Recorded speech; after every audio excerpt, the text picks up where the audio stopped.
오늘 본문에는 세 개의 십자가가 등장합니다. 우리가 잘 아는 것처럼 오늘 본문에 나오는 것처럼 중앙에 예수님의 십자가가 있고, 오늘 저 그림은 양쪽에 로마 병정이 서 있지, 양쪽에 우편에 왼편에 어느 쪽이 낙원을 약속받은 자의 십자가가 있으니 본문에는 마태, 마가, 누가, 요한복음에 등장하지. 왼쪽 편에 있는 사람, 그리고 또 다른 편에 있는 사람, 우리는 보통 오른편에 있는 사람이 아마 낙원을 받았을 것이다 라고 추측을 하는데 정확히는 알 수 없습니다. 이 세 십자가 위에 수많은 질문과 대화가 이 세 사람과 그리고 병정과 지켜보던 사람 사이에서 오가게 됩니다. 어떤 질문은 조롱 섞인 질문, 대화이고요. 또 어떤 대화는 원망 섞인 질문과 대화이고요. 그리고 어떤 질문은 간절한 요청이 담겨 있는 질문입니다.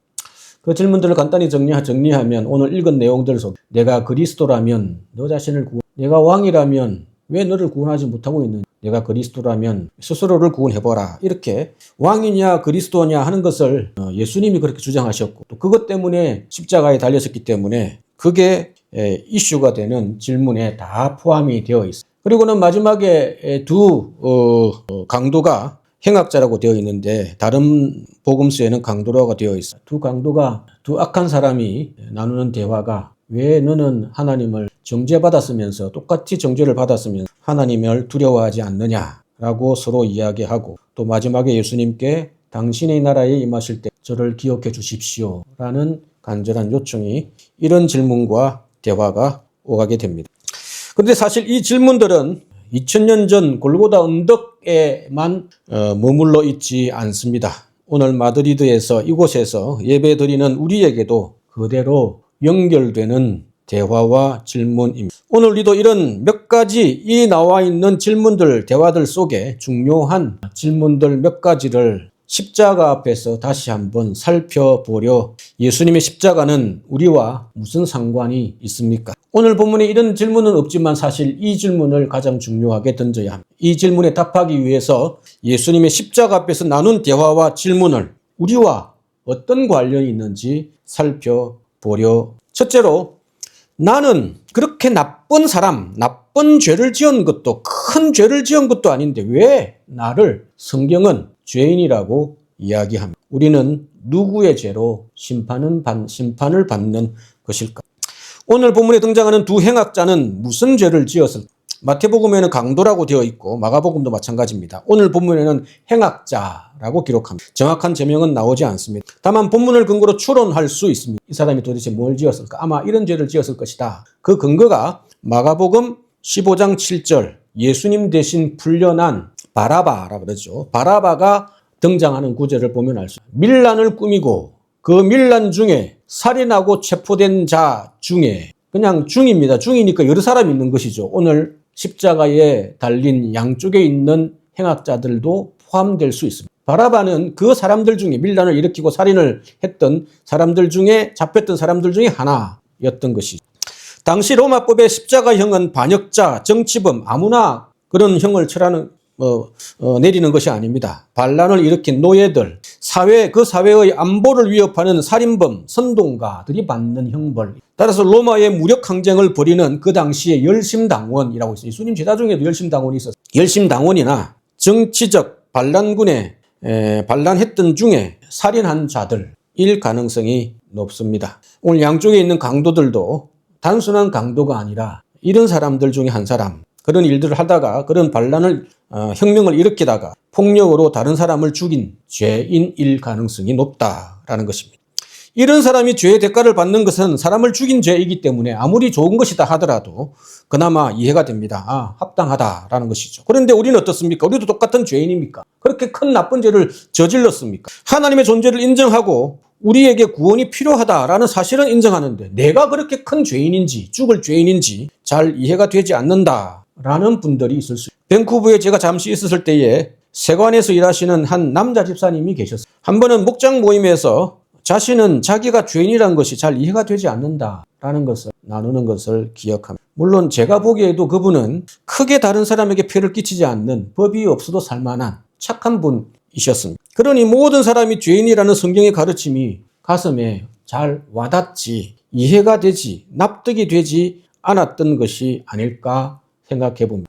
여러분은 어떻습니까? 여러분은 자신이 죄인이다라는 것이 납득이 되십니까? 성경이 말하는 죄의 종류에는 크게 세 종류가 있습니다. 내가 죄인일 수 있구나, 내가 죄인이구나 하는 것을 내가 큰 죄를 짓지 않아도 살인죄, 강도, 오늘 우리 시대가 금지하는, 법으로 금지하는 그런 죄들을 짓지 않아도 내가 죄인이구나 하는 것을 알려면 성경이 말하는 죄가 무엇인가 하는 것을 살펴볼 필요가 있습니다. 성경에는 크게 세 종류의 죄를 구분할 수 있습니다. 인간 본성에 깔려있는 죄, 마음속의 죄, 밖으로 드러난 죄, 이렇게 세 가지입니다. 먼저 밖으로 드러난 죄는 세상의 법이 다루는 죄입니다. 교통법을 어기면 벌금 때리고, 살인하고 도둑질하고 거짓말하면, 남을 속이면 고소하여 죄를 받게 만드는 사회 질서를 유지를 위한 눈에 밖으로 드러나는 죄를 이야기합니다. 실제로 행동으로 옮겨진 죄이죠. 이런 죄의 관점에서 보면 일반적으로 여기 있는 거의 대부분이 죄인이 아닙니다. 무관한 사람들이. 그래서 그렇게 큰 죄를 지은 사람들은 사회에서 격리하죠. 교도소로 보내게 됩니다. 그 다음 마음속으로, 첫 번째가 밖으로 짓는 행동으로 드러나는 죄, 사회가 금하고 있는 죄라고 한다면, 두 번째는 마음속으로 짓는 죄입니다. 이건 눈에 보이지 않습니다. 미워하지 말라, 욕하지 말라, 마음으로 욕하지 말라, 마음으로 살인하지 말라, 이웃을 사랑하라, 원수를 사랑하라, 이런 죄를 짓지 않는 것은, 이런 말씀을 듣지 않거나 이런 죄를 짓는 것은, 이와 관련된 죄는 일반 사회법에서 다루는 죄가 아닙니다. 종교의 영역, 마음의 문제, 종교의 영역에서 다루는 죄들, 기독교나 천주교나 유대교나 이슬람이나 불교나 다 이런 부분에서 선을 베풀어라. 이거는 사회법에서 이야기하는 죄가 아닙니다. 그렇지 않으면 죄가 되는 것입니다. 마음의 문제일 수 있습니다. 이런 종교적 관점에서 보면 어떤 사람은 죄인일 수 있고 어떤 사람은 죄인이 아닐 수 있게 됩니다. 아주 선한 사람, 불교로 치면 마음까지도 해탈한 사람, 득도한 사람들을 제외하고 많은 사람들이 죄인으로 확인되어질. 마지막으로 인간 본성의 죄가 있습니다. 이게 성경이 이야기하는, 이 성경이 말하는 모든 사람에게 깔려있는 죄의 문제는 로마서 3장 23절에 우리가 잘 아는 구절이죠. 모든 사람이 죄를 범하였습니다. 이 죄는 거짓말했다거나 그런 것도 다 포함되지만 근본적으로 사회에서 눈에 보이는 보이지 않는 마음의 문제, 행동의 죄도 포함하지만 더 근본적으로 모든 사람이 죄를 범하였어라고 이야기하는 것은 하나님께 불순종한 죄, 하나님과의 관계에 영광을 이루지 못하는 죄를 이야기합니다. 우리는 교회는 그것을, 성경은 그것을 원죄, 오리지널 신 이렇게 이야기하죠. 여기서 말하는 죄는 살인과 같은 사회적 범죄가 아닙니다. 마음속으로 짓는 종교적인 죄도 아닙니다. 근본적으로 하나님의 영광에 이룰 수 없는 파괴된 관계, 불순종, 하나님을 인정하지 않는 것, 하나님을 주인으로 왕으로 모시지 않는 것, 하나님의 영광에 이르지 못하는, 하나님의 영광을 부정하는 그런 죄들을 이야기합니다. 하나님의 관점에서 볼 때 하나님의 영광에 이를 수 없는 사람은 아무도 없기에 모든 사람은 라고 성경은 이야기합니다. 이 구분을, 앞에서 이야기한 이 구분을 혹시 들어본 듯 하지 않습니까? 2년 전에, 1년 반 전에 사랑방 모임에서 제일 처음 함께 나누었던 교재, 풍성한 삶으로의 초대라는 책에 죄의 부분을 다루면서 저자가 인용한 그림과 그 설명입니다. 죄는 죄의 나무로 설명을 합니다. 성경이 말하는 죄는 저 모든 것들 다 포함하는데 근본적으로 땅 밑에 있는, 보이지 않는 인간의 본성 제일 밑에 있는 이기적 중심, 하나님에 대한 인정하지 않는, 하나님의 영광에 이르지 못한 죄이고요. 죄의 뿌리에 해당됩니다. 줄기는 눈에 보입니다. 눈에 보인다고 하기보다는 마음의 문제, 종교의 영역입니다. 모든 종교들이 다. 그리고 마지막 열매, 이건 실제로 우리 마음이 하나님을 떠났고, 우리 본성이 하나님을 떠났고, 하나님을 인정하지 않고, 우리 마음으로 부정해 있는 사람들이, 죄인인 사람들이 실제로 행동으로 옮긴 죄, 이 사회가 금하는 죄, 이렇게 종류를 크게, 옛날에는 자범죄, 이런 죄, 이런 것들을 이야기하지만, 그렇게 나누기보다는 이렇게 설명하는 것이 가장 우리의 죄를 잘 보여줍니다. 그래서 첫 번째, 제일 위에 있는 열매들은 안 짓는 사람들도 있습니다. 나쁜 짓을 하지 않는, 남에게 피해 주지 않는 착한 사람들도 얼마든지 있을 수 있습니다. 그러나 죄의 뿌리로 들어가면 근본적으로 하나님을 믿지 않는 것 자체가 하나님께는 반역에 해당되는 죄라고 분명히 이야기합니다. 이런 부분에서 우리는 모든 사람이 죄인이다라는 것이 성경의 가르침이다라는 것을 우리는 알 수 있습니다. 이렇게 설명을 드렸는데도 잘 납득이 되지 않는 분들이 있을 수 있습니다. 머리로는 이해되지만 마음으로 가슴으로 잘 와닿지 않는 분들이 있을 수 있습니다. 이런 분들에게 제가 드는 한 가지 이해가 있습니다. 저의 키는 170, 청년 때는 170이었는데 요즘은 조금 한 1cm 줄어든 것 같습니다. 농구 선수 출신 서장훈 씨는 농구 선수 중에 키 큰 분들은 2m가 넘습니다. 2m 5cm, 50은 아니고 2m 5 정도 된다고 합니다. 누가 더 큽니까? 여러분 보시고 한 50cm 더보다 더 커지고 이만큼 됩니다. 이런 올려다 봐야 돼요. 우리 사람의 눈높이 기준으로 보면 훨씬 크다, 차이가 크다, 뚜렷하게 알 수 있습니다. 아, 이 사람은 착한 사람이고 이 사람은 착하지 않은 사람이고 그럴 수 있습니다. 그러나 기준점을 한번 높여보겠습니다. 저게 중국인가요? 어디에 있는 세계에서 제일 높은 빌딩 중에 하나. 근데 저 옆에 제가 그림을 숨겨놨습니다. 저 밑에 요게 여기 있습니다. 저것도 한 2층짜리 높이입니다. 더 이상 줄일 수가 없어서 저 꼭대기 올라가가지고 빌딩 꼭대기 올라가가지고 저 밑에 있는 서장훈 씨하고 저하고 키를 비교하면 차이가 있습니까 없습니까? 차이가 없어요. 도토리 키재기라는 말이 여기 사실은 나오고 우리끼리 보기에는 네가 훨씬 크네, 네가 착하네, 내가 좀 나쁜 놈이구나 라는 게 느낄 수 있는데 기준점을 하나님의 수준으로 거룩한 수준으로 온전한 수준으로 높이면 마찬가지다. 사람은 착한 사람이나 조금 나쁜 사람이나 비슷비슷하다. 모든 사람이 하나님께 죄인이다 라는 것입니다. 우리끼리 비교하면 착한 사람, 덜 착한 사람, 악한 사람, 많이 악한 사람 구분이 됩니다. 그러나 절대적인 존재인 하나님의 거룩하신 눈높이에서 이 땅에 있는 좀 착한 사람, 덜 착한 사람, 조금 나쁜 사람, 많이 나쁜 사람을 비교한다고 해도 별로 차이가 없습니다. 모든 사람은 다 죄인이라고 성경은 말했습니다. 따라서 우리 모두는 죄인이며 오늘 본문의 죄인들처럼 모두 각자의 죄에 따라 심판을 받게 되어 있습니다. 우리 자신이 죄인임을 인정하고 하나님께로 엎드려 나아가는 구원의 문을 두드릴 줄 아는 모두가 되시기를 소망합니다. 두 번째로 왜 어떤 사람은 구원받고 왜 어떤 사람은 구원받지 못할까? 오늘 본문에 양쪽에 있는 사람입니다. 한쪽 사람은 낙원에 들어간다 약속을 받고 한쪽 사람은 아무 언급이 없어요. 왜 어떤 사람은 구원받고 왜 어떤 사람은 구원받지 못합니까? 너무 불합리하지 않습니까? 불공평한 것 같지 않습니까? 진짜 불합리하고 불공평한지 본문을 한번 살펴보겠습니다. 두 사람의 차이는 40절, 41절에서 확인되었지만 이 말을 한 사람은 낙원을 약속받은 사람입니다. 39절에 이 앞에 있는 한 구절에 다른 한 사람이 예수님에게 이야기하죠. 너는 그리스도가 아니냐? 너와 우리를 구원해보라. 네가 진짜 그리스도라면 해봐라. 비아냥거렸습니다. 비난했다고 그렇게. 그러니까 반대편에 있는 사람이 좀 착한 사람이 이에 꾸짖으며 40절, 41절의 이야기 이렇게 대답을 했습니다. 예수님을 비난한 사람과 무엇이 다릅니까? 이 얘기를 하는 걸 보면 두 가지입니다. 40절에 하나님을 두려워하고 자신의 죄인임을 인정하느냐 인정하지 않느냐의 차이입니다. 40절에 낙원을 허락받은 사람은 하나님께 대한 두려움, 뭐라고 이야기합니까? 한문으로 경외심입니다. 하나님 존경하고 자기가 죄인인 것을 인정하는 것. 그리고 41절에 뭐랍니까? 자신이 벌받은 것은 우리가 행한 일에 대한 응당한 대가를 보응을 받는 것이다. 이에 당연하거니와 자기 죄를 인정하고 당연하다. 이렇게 십자가형에 처하는 것은 내가 한 것에 보면 당연한 것이다. 그러나 이 사람이 행한 것은 옳지 않은 것이 없다. 이 사람은 무죄하다. 이 사람은 옳은 사람이다. 이 사람은 부당하게 죽는 것이다. 예수님에 대해서 그렇게 이야기했습니다. 일종의 예수님께서 죄가 없음에 대한 인정, 고백, 자기의 죄 있음에 대한 고백인 것입니다. 바로 이것이 구원받고 구원받지 못하는 사람의 차이입니다. 너무나 큰 차이 아닙니까? 자신의 죄인됨을 인정하느냐, 예수님께 대한 태도의 차이, 예수님이 어떤 분인가 하는 것을 받아들이느냐에 대한 고백이 이 짧은 구절에 양쪽의 죄인들에게 그들의 삶에 대한 마지막 결론이 어떻게 맺어질지 알려주는 차이. 이렇게 설명드리면 불공평한 것이 아닐 수 있겠구나 라고 생각할 수 있어요. 그러나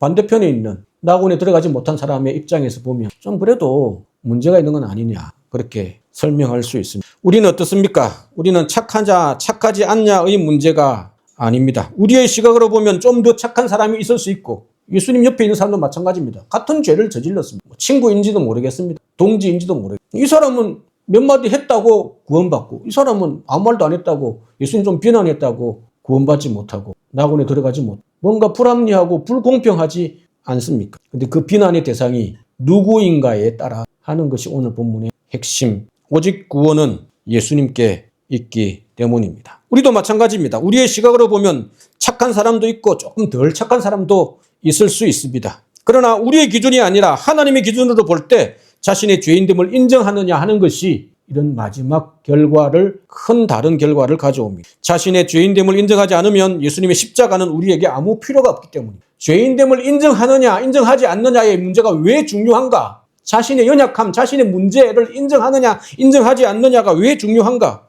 예수님이 필요하냐, 필요하지 않느냐. 결론 내리기 때문. 나 혼자만으로 충분하니 나에게 구원이 필요하지 않습니다. 나 혼자만으로 충분하다는 것이 바로 자신을 의지하는 것이기 때문입니다. 자신을 의지한다는 것이 무엇입니까? 하나님을 인정하지 않는, 예수님을 의지하지 않는다는 불순종입니다. 하나님은 나 필요 없다라는 것을 보여주기 때문입니다. 이처럼 자신의 죄를 인정하느냐 하는 작은 차이가 낙원에 들어가느냐 들어가지 못하느냐 하는 큰 결론으로 이어집니다. 우리의 눈으로 보면 참 불공평해 보일 수 있습니다. 그러나 앞에서 설명드린 내용들처럼 이런 결과는 하나님의 구원의 손길을 인정하지 않는 것이기, 하나님의 십자가, 예수님의 십자가를 인정하지 않는 것이기에 결국 천국과 지옥의 차이를 가져오게 됩니다. 반대로 한번 생각해 보시기 바랍니다. 낙원을 허락받지 못한 사람은 어떻습니까? 그에게 예수님께서 낙원을 허락하셨다고 상상해 한번 보겠습니다. 그 사람이 기뻐했을까요? 감사했을까요? 아닙니다. 오히려 오늘 당신과 함께 낙원에 있을 것이라고 웃기지 마라. 낙원이 어디 있냐? 내가 낙원이 있다 그러면 내가 이런 모습으로 이스라엘의 해방을 위해서, 민족의 해방을 위해서 열심히 살고 어쩌다가 잘못하여 사람을 죽이게 되었는데 이런 결과를 맞는다는 것이 가당찮은 일이냐? 네가 진짜 나중에 죽어서 낙원 타령하지 말고 십자가에서 너와 우리를 스스로 지금이라도 당장 구원해보라. 저는 아마 한쪽 편에 있는 낙원을 허락받지 못한 이 강도는 이렇게 예수님을 비난하지 않았을까 추측해 봅니다. 이처럼 자기 스스로 죄인됨을 인정하는 것과 예수님께 대한 자기 고백이 있다는 것은 이미 그 마음속에 천국이 시작되었다 하는 것을 보여줍니다. 예수님을 비난했던 사람, 예수님을 부정하고 예수님의 모습에 대하여 이 사람도 죄가 있어서 벌받는 것이기 향한 것이고, 예수님을 어떻게 이해하느냐 하는 것이 그 사람의 구원의 문제의 가장 중요한 핵심 명의 말씀. 자신의 죄인됨을 겸손히 인정하고 예수님께 대한 분명한 자기 고백을 통해 예수님께서 허락하신 구원이 우리의 것이기 주님의 이름으로 간절히 소망합니다. 마지막으로 오늘 본문이 제기하는 질문은 이것입니다. 강도가 그날 밤에 죽어 낙원에 들어갈 수 있었던 것처럼 오늘 우리도 오늘 밤에 죽는다면 낙원에 들어갈 수 있느냐 하는 질문입니다. 본문의 행악자는 죽음에 해당하는 죄를 지은 것이 분명합니다. 두 사람 다 마찬가지입니다. 자신의 잘못된 행동에 대한 회개할 틈도 없이 십자가 사형에 처해졌습니다. 그리고 십자가 위에서 자신의 죄를 인정하고 예수님께 대한 최소한의 고백을 하고 낙원을 허락받았습니다. 한쪽 편 행악자가 그랬습니다. 그래서 어떤 사람은 십자가 위에 얻은 강도의 구원은 구원받고 낙원을 허락받고 1시간 채 지나지도 않아서 천국 갔습니다. 아무 착한 일, 예배도 한번 드리지 못하고 감사하다는 얘기도 하지 못하고 십자가 위에서 낙원을 허락받고 불과 1시간 지나지 않아 천국을 갔습니다. 그래서 어떤 사람들은 십자가 위의 강도의 구원은 부끄러운 구원이다 라고 말하기도 합니다. 그러나 우리의 구원에 부끄러운 구원은 없습니다. 오히려 이 사건은 십자가에서 얻은 강도의 구원은 믿음이란 무엇인가, 행동으로 가는 것이 아니다, 조금 더 착하다고 구원 얻는 것이 아니다 하는 것을, 오직 믿음으로 구원 얻는다 하는 것을 명확하게 보여주는 사건입니다. 그래서 얼마나 귀중한 구원 사건인지 알 수가 없습니다. 십자가 위의 강도가 마지막 죽음의 순간에 낙원에 들어갈 수 있었던 근본적인 이유는 무엇입니까? 42절에 있습니다. 예수여 당신의 나라에 임하실 때에 나를 기억하소서. 이 구절에 어떤 힌트가 이것 때문에 그가 구원을 낙원에 들어갈 것이다 허락을 받았고 하는 것을 알 수 있습니다. 본문을 읽을 때에 단어 하나하나를 아주 자세히 관찰해야 하는 이유가 여기에 예수님을 뭐라고 표현합니까? 예수여 당신의 나라에. 예수님이 당신의 나라면 예수님 누굽니까? 왕이시. 예수님을 하나님 나라에, 당신의 예수님의 나라에 왕으로 인정한 거예요. 예수여 당신의 나라에 저를, 제 이름을 기억해 주십시오. 따라서 당신의 나라에 임하실 때에 나를 기억해 달라, 하나님의 나라에 임하실 때에 나를 기억해 달라라는 표현은 예수님에 대한 이 사람의 최소한의 신앙의 고백입니다. 예수님을 하나님 나라의 주인으로, 왕으로 고백하며 그 나라에 들어가실 때에 자기 자신의 목숨을 맡긴다라는 뜻이기 때문입니다. 이렇게 설명드리니 구원을 받지 못한, 낙원을 허락받지 못한 사람과 얼마나 다른가 하는 것을 분명히 알 수 있습니다. 예수님께서 이 사람에게 왜 낙원을 허락하셨는지 이제야 이해가. 이 사람은 낙원을 허락받은 사람은 십자가에서 숨을 거두기 얼마 전에 예수님을 왕으로 믿고 자신의 목숨을 맡김으로 구원을 얻었습니다. 십자가에서 구원받았기 때문에 어떤 착한 일 하나도 하지 못하고 그대로 매달려서 30분 뒤에 1시간쯤 뒤에 천국에 가게 되었습니다. 그렇습니다. 구원은 진짜 은혜의 선물입니다. 그라티스입니다. 그레이스입니다. 뭔가 착한 일을 많이 한다고 그라티스라고 하는 것은 공짜, 무료라는 단어입니다. 여기 와가지고 깜짝 놀랐습니다. 그라티스는 스페인어고요. 그레이스는 영어입니다. 구원은 공짜이고. 그래서 우리에게 은혜가 되는, 우리의 행동으로 하면 우리의 대가가 되는 것입니다. 공짜가 아닙니다. 그라티스가 아닙니다. 우리가 뭔가 착한 일을 하고 우리가 노력을 해서 얻은 구원이라면 나의 노력으로 받았으니 당연히 주어지는 대가 아니다. 그런데 무료입니다. 내가 한 것이 없기 때문이다. 믿기만 한 것이기 때문입니다. 그래서 구원은 은혜. 뭔가 착한 일을 많이 한다고 구원 얻는 것이 아닙니다. 단지 예수님께 대한 신앙의 고백의 진실 여부, 예수님을 진짜 믿느냐, 예수님을 왕으로 인정하느냐, 예수님을 구원자로 받아들이느냐의 진실 여부에 달려. 그래서 저는 오늘 여러분에게 질문 드립니다. 만약 오늘 밤에 이 땅에서의 밤이 오늘 밤의 마지막 밤이라고 한다면 낙원에, 천국에 들어갈 확신이 있으십니까? 이렇게 대놓고 질문을 드리면, 물론 전체적으로 질문 드리면 뜨끔하진 않지만 1대1로 질문 드리면 자신이 대답하실 분들이 많이 없고 당황해 하십니다. 제가 그렇게 착하게 살지 못해서 말을 흐립니다. 저 같은 것이 어떻게 하면서 말을 흐립니다. 제 믿음이 부족해가지고, 아니 앞에서 말씀드리지 않았습니까? 강도는 불과 십자가 위에서 예수님을 인정하고 받아들였고 뭔가 착한 일을, 선행을, 믿음이 좋아질 수 있는 훈련을 아무것도 받지 않고 행함이 없었는데도 불구하고 낙원에 들어갔습니다. 무엇 때문입니까? 그 행함 때문이 아니다. 우리가 뭔가 착한 일을 더 많이 한다고 해서 구원 얻는 것이 아니다 하는 것을 정확하게 보여줍니다. 그런데 왜 이런 질문을 던지면 제가 부족해가지고 이렇게 겸양을 뜻입니다. 오늘 본문의 낙원을 허락받은 강도의 믿음이 얼마나 좋았을까 한번 생각해 보십시오. 믿음이 좋아질 수 있는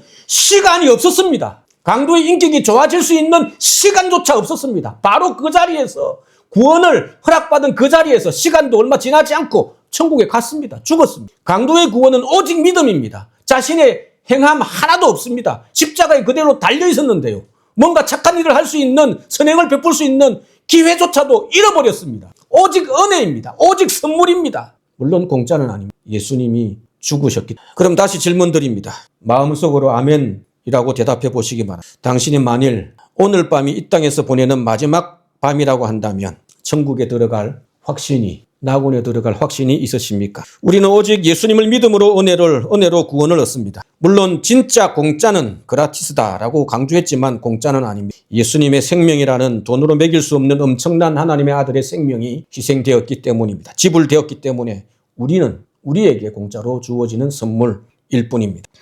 우리에게 허락하신 이 구원에 대한 확신으로 담대히 이 세상을 살아나가는 모든 성도님들 되시기를 소망합니다. 말씀을 마무리하려 합니다. 오늘은 골고다의 새 십자가 앞에 쏟아진 질문과 대화들을 살펴보았습니다. 여러 질문과 대화 속에서 울려 퍼진 가장 위대한 외침은 당신의 나라에 임하실 때에 나를 기억하소서라는 강도의 요청과 오늘 네가 나와 함께 낙원에 있으리라 라는 주님의 약속입니다. 우리는 종종 이 땅을 살아가며 누군가에게 잊혀진 존재가 될까 두려워합니다. 하나님께서 나를 잊었을까봐 두려워합니다. 마드리드라는 낯선 땅에서 이방인으로 살아가며 때로는 영적인 소외감을 느끼기도 합니다. 왜 나만 고생해야 하는가?